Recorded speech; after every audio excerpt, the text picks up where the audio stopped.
main streams of the earth are Facebook, Instagram, Twitter, LinkedIn and last YouTube.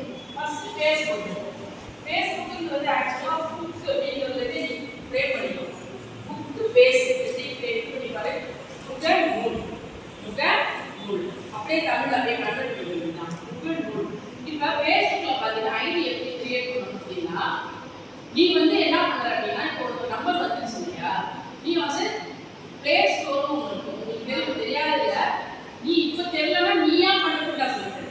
இப்போ யாராச்சும் பண்ணா இருப்பாங்க open பண்ணி சொல்லி வாங்கிக்கிறேன், இல்லை யாராச்சும் ஒர்க் பண்ண வருவாங்க அந்த மாதிரி தான் செஞ்சுருப்பீங்க. இப்போதைக்கு இந்த ஏஜ் நீயா பண்ணா என்ன பண்ணணும் அப்படின்னு சொல்லிட்டுன்னா உடனே ஓப்பன் பண்ணி வீட்டில் ஆரம்பிக்காத. You have to get the permission from your mother or father.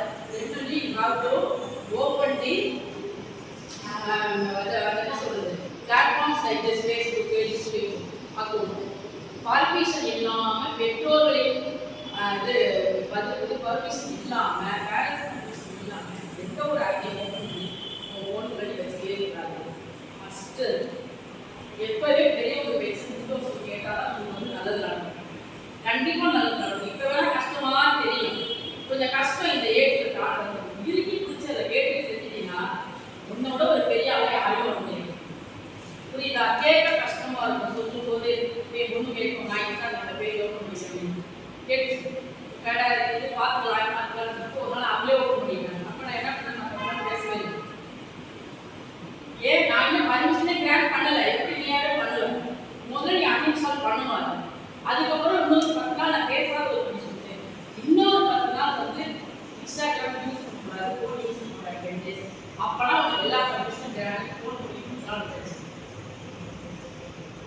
அப்போ 10 days அவங்களால இருக்க முடியும். ஃபோன் நம்ம கால் பண்ணாமல் இது பண்ணாமல் இருக்க முடியும். பரவாயில்ல தண்ணி அனுபவிக்கும். ஏன்னா அப்போ ஆப் கிடைக்க போகுது, அதெல்லாம் நான் வச்சுக்கிறாங்க. இப்போ நம்ம எடுத்து பர்மிஷன் கொடுத்துட்டே சொல்கிறாங்கன்னு சொல்லிட்டு அப்புறம் அதுக்கப்புறமா அதை ஓப்பன் பண்ணி சொல்லிட்டு சேஃப் சைட் பார்த்துட்டு நான் என்ன பண்ணுறேன், வீடியோ பண்ண கொடுக்குறேன். ஆனால் ஏதாச்சும் ப்ராப்ளம் தான் நான் வரமாட்டேன்னு சொல்லுவேன். ஃபுல் ஃப்ரீடம் உனக்கு 100% ஃப்ரீடம் உண்டு. ஆனால் இதே ஏதாவது எக்ஸிஸ்ட் ஆச்சு, இஷ்யூஸ் எக்ஸிஸ்ட் ஆச்சு அப்படின்னா I will not come to this party. எங்கே பிரச்சனை பேச முடியாது, you have to face individually. நான் உனக்கு சொல்லி கொடுத்துருக்கேன் எல்லா பாதுகாப்பும், அதனால நீ தான் பேச முடியும். பேரண்டாக வர சொன்னால் நான் வரமாட்டேன்னு சொல்லுவேன். பேரண்ட்ஸ் மேலே கைது போடணும்னு சொல்கிற மாதிரி கிடையாது. இது ஆப் நம்மளை சொல்லாமல் நம்ம நாலேஜெலாம் யூஸ் பண்ணாங்கன்னா அவங்களே அடி சால்வ் பண்ணி வர வேண்டியது. நமக்கே நம்ம நம்பருக்கு ஃபோன் அடிச்சு உங்கள் குழந்தை அடிச்சு கொடுக்கணும் தான் நான் வருவேன். அது அவங்களுக்காக ஒரே உனக்காக வரமாட்டேன்னு சொல்லுது. இப்போ என்ன பண்ணுவாங்க, அவங்க சேஃப்டியாக யூஸ் பண்ணுவாங்க. எல்லாமே கண்டிஷன் போடுறது எதுக்கு? சேஃப் பர்பஸ் தான். உங்களுக்கு வேறு எதுவுமே கிடையாது. நம்ம குழந்தை நல்லா இருக்கும்னு நினைக்க பேரண்ட் நினைக்க வேற யாரும் நினைக்க மாட்டாங்க. அம்மாவும் அப்பாவும் நினைக்காம வேற யாரும் நம்மளுக்கு நல்லா தான் நினைச்சிருக்காங்க. கண்டிப்பாக நினைக்க மாட்டாங்க. பர்சன்டேஜ் வேறு யாரும் அப்பா அதிகமாக இருக்கும், இல்லை அம்மா அதிகமாக இருக்கும். 2 பேர்த்துல ஒருத்தர் தான் நம்மளுக்கு உடம்பு. அண்ணன் தெரிஞ்சு கூட கொஞ்சம் லைட்டாக ஜெலசி இருக்கு. இவருக்கு கூட மாறிட்டா, இப்போ வெள்ளையாக்கா, இவளுக்கு முடி நீட்டமாக இருக்கு, இப்போ ஹைட்டா இருக்கா, இருக்கா இல்லையா அக்கா தெரிஞ்சுக்கல வேரியேஷன்.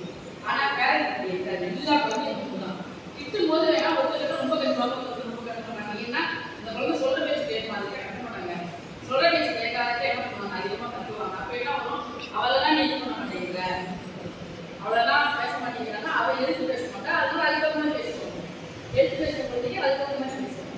இப்போ அது மாதிரி இப்போ வலைத்தளங்கள் நீ ஃபேஸ்புக் ஓப்பன் பண்ணணும், அப்புறம் ஓப்பன் பண்ணணும் அப்படின்னு சொன்னால் நீ என்ன பண்ணணும் ஆக்சுவலாக அப்படின்னா கரெக்ட் பர்மிஷன் பண்ணிட்டு அந்த ஃபேஸ்புக்கில் போய் டவுன்லோட் பண்ணிட்டு உன்னோட பர்சனல் இன்ஃபர்மேஷன் கிடைக்கும். அதை கரெக்டாக உண்மையாக பொய் சொல்லாமல் உன்னோட நேம், நீ என்ன படிச்சிருக்கணும், ஸ்டேட்டஸ் ஸ்டேட்டஸ்லாம் இந்த வாட்ஸ்அப்போட ஸ்டேட்டஸும் கிடையாது. ஸ்டேட்டஸ் ஃபேஸ்புக் ஸ்டேட்டஸ் இது என்ன அப்படின்னா அந்த இடத்துல டூரிஸ்ட் நிறையா வரும். டூரிஸ்ட் என்ன வரும், நிறையா வரும். அதுலேயே கரெக்டாக கொடுக்க சொல்லலாம். வீட்டு அட்ரஸ் எல்லா தகவலும் அதில் வரும். ஃபோன் நம்பர் கொடுக்கக்கூடாது, ஃபோன் நம்பர் கொடுக்கக்கூடாது, பிளாக் அவுட் பண்ணி அட்ரஸ் வீட்டு அட்ரஸ் மற்ற இன்ஃபர்மேஷன் நம்ம நேமு, நம்ம எங்கே படிக்கிறோம், என்ன ஏது டீட்டெயில்ஸ் கேட்டால் 10 கரெக்டாக கொடுக்கணும். அப்ப அதை வந்து எல்லாருமே தப்பா சொல்லுவாங்க. இதெல்லாம் கொடுக்காதே, ஸ்கூல்லாம் கொடுக்காதே, காலேஜெல்லாம் கொடுக்காத, இதெல்லாம் சொல்லாத அப்படிம்பாங்க. அப்படி கிடையாது. நம்மளோட பர்சனல் ஃபோன் நம்பர், நம்ம ஃபோன் நம்பர் கொடுக்கூடாது, ஃபேஸ்புக் கொடுக்கூடாது, அப்படியே கொடுக்கூடாது. அடுத்தது வந்து இது கொடுக்கூடாது, அட்ரஸ். மீதி எல்லாமே உண்மையாக பேசணும்னா அந்த ரியல் ஐடி அதில் இருக்க உண்மையான இன்ஃபர்மேஷனை பார்த்தாலே யாருமே வந்து என்ன பண்ணுவாங்க, ப்ராப்ளம் கிரியேட் பண்ணுவாங்க. கரெக்டாக நம்மளோட முகமுள்ள வந்து முகமே போட மாட்டேங்குது. எத்தையோ பூ வச்சுருப்பாங்க, ஏன் இதோட அழகாக சாய் பண்ணி வச்சுருப்பாங்க, அது அவங்க வச்சுக்கணும். ஆக்சுவலாக என்ன வந்து பேசணும், புரியுதா? நம்மளை பேசலாம், நம்ம போட்டோ தான் இருக்கணும். இதுதான் முறைப்படி செய்யறது தான் நான் சொல்றேன். நம்ம இஷ்டம் சாங் போட வச்சுக்கிறது, பொண்ணு பார்க்க வேணாம், இது பார்க்க வேணாம் அப்படின்னு அந்த போட்டோ வச்சுலாம் நம்மள ஒன்றுமே பண்ண முடியாது. நம்ம சேஃப்டி, நம்மளுடைய மனது, நமக்கு அதை விட ஆக்சுவலி வந்து வலைதளங்களே சட்டத்திட்டங்கள்லாம் நிறைய இருக்கிறதால ஒன்றுமே பண்ண முடியாது. நம்ம எந்த ஒரு இதையும் தவறாக யூஸ் பண்ணால் அங்கேயும் தவறாக யூஸ் பண்ண சொல்லுவாங்க. தான் புரியுதா? உன்னோட ரியல் போட்டோ அந்த ஐடி கொடுத்து பண்ணாதான் முறைப்படி கரெக்ட். அப்படி உனக்கு யோசனை அந்த ஆப் பண்ணி நீ போகக்கூடாது, டவுன்லோட் பண்ணவே வேண்டாம். எனக்கு புரியுதா? அவனுக்கு சேஃப்டி இல்லை, நம்ம ஏதாவது யூஸ் பண்ண தவிர்த்து நல்லா லேர்ன் பண்ணிட்டு அதை நாலேஜ் நல்லா கெயின் பண்ணிட்டு அப்புறம் என்ன பண்ணணும், அது கூட போது அப்போ ஃபேஸ்புக்கில் என்னெல்லாம் பண்ணலாம். பாசிட்டிவாக நான் சொல்லியிருக்கேன், நெகட்டிவே உங்களுக்கு பேசவே போகிறது. பாசிட்டிவாக எடுத்துக்கிட்டோம்னா இப்போ பிஸ்னஸ் ஃபேஸ்புக்கில் வந்து என்ன வந்து யூஸ் பண்ணிக்கிறாங்க அப்படின்னா, பிஸ்னஸ்லாம் டோட்டல் டீட்டெயில் அப்படின்னு வச்சுக்கிறாங்க.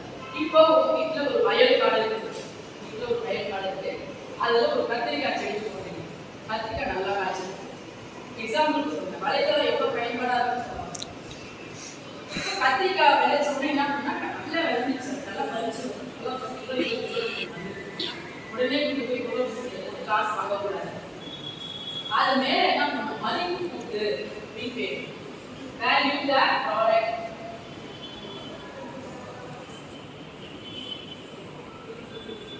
வேல்யூ ப்ராடக்ட் மதிப்பு கூட்டுதல்.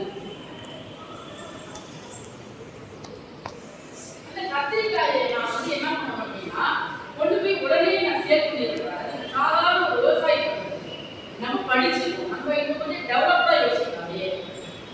என்ன பண்ணோம், அந்த கத்திரிக்காய் என்ன பண்ணால் நல்லா கட் பண்ணிட்டு எல்லாத்தையும் ஃபுல்லாக காய போட்டு வத்தலா வச்சுட்டீங்களா, பாஸ்டைஸ் பண்ணுறது தெரியாது, பாஸ்டைஸ் நீட்டாக அதை கெட்டு போகாமல் நல்லா மீன் காய வச்சு வச்சுட்டு பேக்கேஜ் போட்டு அதை வந்து கத்திரிக்காய் வந்து பண்ணலாம் சொல்லிட்டு நீ ஒரு வத்தத்தை வந்து பண்ணி வீடியோ பண்ணி அதை போஸ்ட் பண்ணி இந்த பேக்கேஜ் எங்கிட்ட கிடைக்குது அப்படின்னு சொல்லி எக்ஸாம்பிள் நான் சொல்லுவேன். சின்ன ப்ராடக்ட் உனக்கு தெரியும்னா நீ செய்யலாம். சின்ன ஸ்டீம் பேசி நேரத்தில் உனக்கு தயார் பண்ண முடியும் அப்படின்னா நீ என்ன பண்ணலாம், தேங்காய் எடுத்து அதில் படித்து பார்க்கணும். நல்லா சயின்ஸ் பண்ணி படித்தாலும் அதெல்லாம் செய்ய முடியும். ஒரு சின்ன லிப்பா அப்படின்னு நேச்சராக செய்யறது. லிப்பா வந்து இப்போ உதவி இதாக இருக்குது, விளக்கம் தெரியுமோ அப்படின்னு சொல்லுவாங்க வீட்டில். லிப்பா வாங்கி போட்டு ஒரு கிடைக்கும், அவங்க மட்டும் என்ன பண்ணுறாங்க சொல்லுறது நீயே அதை பண்ணிட்டு அதை ஒரு